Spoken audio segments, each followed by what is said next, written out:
Ota-onaning bitta so'zi bola ruhiyatini o'zgartiradi. Garvard universiteti olimlari o'tkazgan tadqiqotda shunday xulosa berilgan. Bola o'ziga nisbatan shakllantirgan fikrlarning 80% ota-onasining so'zlaridan kelib chiqadi.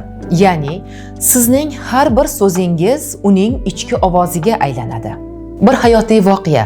O'qituvchi o'quvchiga savol beradi. O'quvchi javob bera olmaydi. Shunda ustoz achchiq bilan sendan odam chiqmaydi degan so'zni ishlatadi.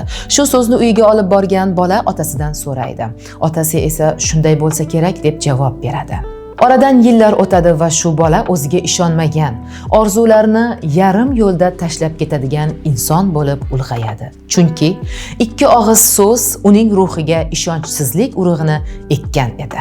Ammo ilmiy tadqiqotlar bu holatni o'zgartirish mumkinligini isbotlaydi. Yali universitet psixologlari aytishlaricha, agar bola har kuni kamida bitta ijobiy ibora eshitsa, sen buni uddalaysan, men senga ishonaman. U bir oy ichida o'zini baholash darajasini 30% ga oshiradi. Bu bola miyasida neyron ijobiy yo'llarni mustahkamlaydi. Finlandiya ta'lim tizimida esa har bir o'qituvchi pozitiv reinforcement tamoyiliga amal qiladi. Bola xato qilsa ham yana urinib ko'r, sen eplaysan deydi. Natijada bolalar depressiya darajasi 60% ga pasayadi. Shunday ekan savol tug'iladi. Farzandingiz bugun sizdan qanday so'z eshityapti? Ruhlantiruvchi so'zmi yoki ruhni sindiruvchi so'zmi? Bu savolni bugun mutaxassisimiz bilan birga tahlil qilamiz. Ota-onalarning, ya'ni bizlarning birgina so'zimiz bolalarimizni, farzandlarimizni ruhiyatini o'zgartiradi. Assalomu alaykum. Hurmatli ota-onalar, biz bugun sizlarga mana shu mavzuda tavsiyalar beramiz. Bolaga e'tibor, tarbiya, moddiy ta'minot kerak, lekin ularning qalbiga eng chuqur ta'sir qiladigan narsa bu ota-onasining bolaga bo'lgan munosabati hisoblanadi. Ayniqsa ota-onaning aytgan so'zi bola uchun haqiqatdek tuyuladi. Ular ota-onaning har bir so'zini haqiqat deb hisoblaydi. Chunki bola onasining, otasining ko'ziga qarab o'zini qanday inson ekanligini his qiladi. Mana bitta hayotiy misol aytadigan bo'lsak, bitta maktab o'qituvchisi, matematika o'qituvchisi darsda noto'g'ri javob bergan bolani doskaga chiqaribdi-da, sendan kelajakda hech qanaqa odam chiqmaydi, sen odam bo'lmaysan degan munosabatni bildiribdi. Buni eshitgan bolani otasi ham o'qituvching to'g'ri aytibdi, haqiqatan sen odam bo'la olmaysan, hech qachon odam bo'la olmaysan deb bolani qalbini og'ritibdi. Ota-ona ham farzandiga ishonmabdi. Keyinchalik esa u darslarga qiziqmaydigan, darslarga qatnashmaydigan,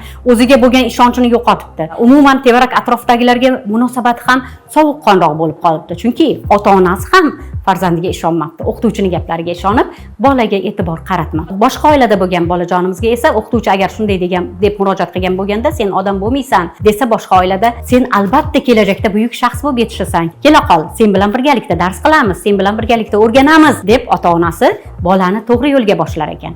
Bunda ota-onasiga nisbatan hurmat, darsga bo'lgan qiziqish hamda o'ziga bo'lgan ishonch, qat'iyat ortib boraveribdi. Agar mana shu jarayonga ilmiy yondashadigan bo'lsak, o'sha bolalarning ruhiy holati o'ziga bo'lgan munosabatni va o'zaro ijtimoiy aloqalarni shakllantiradi. Bu ota-onaning bahosi hal qiluvchi o'rin tutadi bolani hayotida. Shunday ekan psixologlar shunday deyshadi. Bir og'iz ijobiy so'z bu bolaning ruhiy salomatligi uchun doridan ham afzaldir deb bejizga aytishmagan. Hatto bir martalik salbiy so'z aytilsa ham bu uzoq yillar davomida bolani yuragida, qalbida salbiy iz qoldirishi mumkin ekan. Tanqid qilayotganingizda shaxsiyatni emas, ularni harakatlarini aytib o'taylik. Dangasa bola emas, balki bugun uy ishlarini bajarmagansan bolajonim, xo'sh, nima uchun bajarmading deb muloqot qilaylik. Har kuni hech bo'lmaganda bitta ijobiy so'zni bolajonlarimizga aytaylik. Men sen bilan faxrlanaman. Men sen bilan farzandim g'ururlanaman. Sen juda ham aqlli bolasan, donosan.